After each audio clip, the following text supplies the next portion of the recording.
Welcome to global channel Jayanti Ameer Shetty tip and cooking ఛానల్కి స్వాగతం.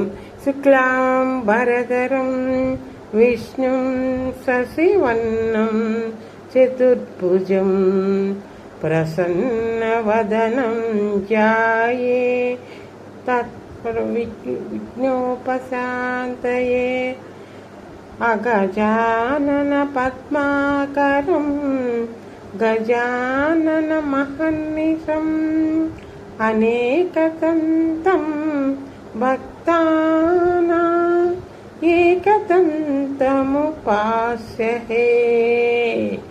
ఏకదంతముపాస్యహే. ఏకదంతుడు విఘ్నేశ్వరుడు ఎలా అయ్యాడు అని మనకి తెలియదు కదా. కార్తవీర్యుణ్ణి చంపిన తర్వాత పరశురాముడు తన గురువు అయిన పరమశివుని దర్శించుకోవాలని కైలాసంకి వస్తాడు. ఆ సమయానికి శివపార్వతులు ఏకాంతంలో ఉన్నారు. బయట కాపలా కాస్తున్న గణపతి పరశురాముడిని ఇప్పుడు లోపలికి వెళ్ళడానికి వీలు పడదని నివారించాడు. పరమేశ్వరుణ్ణి దర్శించుకోకుండా అడ్డగించడానికి నువ్వెవరు అంటూ పరశురాముడు ధిక్కరించాడు.